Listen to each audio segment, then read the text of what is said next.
আজ তোমাদের প্রথম ক্লাস। আজকে আমরা বেশি গুরুত্বপূর্ণ কথা না বলি, হালকা আড্ডা হতে পারে। তোমরা বড় হয়ে কে কি হতে চাও আমাকে জানাও তো। ম্যাম, আমরা তো অলরেডি বড় হয়েই গেছি, আর কত বড় হব? আমি বোঝাতে চেয়েছি ভার্সিটি শেষ করার পরে কার কি প্ল্যান। ম্যাম, আমি বড় হয়ে ফুড ব্লগার হতে চাই, আর আমার আইডল সাবরাফ চন্দ্র ছোট ভাই। আচ্ছা, ভেরি গুড। ম্যাম, আমি গেমার হতে চাই, ইউটিউবে গেমিং ভিডিও স্ট্রিমিং করব। আমার ফিউচার প্ল্যান ইনস্টাগ্রাম ইনফ্লুয়েন্সার হওয়া, ডান্স রিলস বানানো, এটা নিচে দেখাই।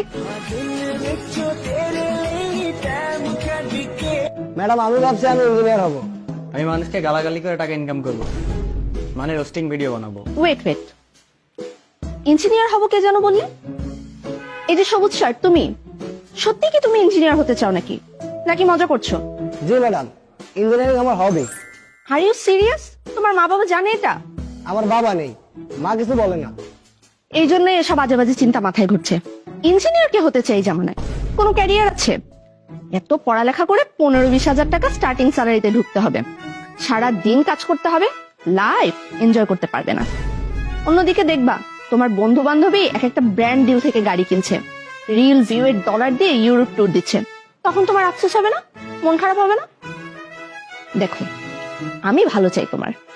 আমাদের সময় তোমাদের মতো এত সুযোগ সুবিধা ছিল না বলেই আমি টিচার হয়েছি। তাও এই বয়সে এসে এখন কুকিং ব্লগ করছি, মেকআপ নিয়ে রিলস বানাচ্ছি।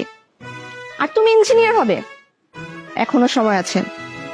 এইসব পড়ালেখার চিন্তা মাথা থেকে ছেড়ে ফেলে ফেসবুক ইনস্টাগ্রামে মন দাও, জীবনে উন্নতি করতে পারবে। বাকিটা তোমার ইচ্ছা।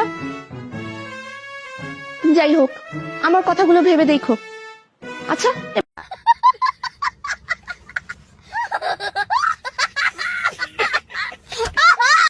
Let's go.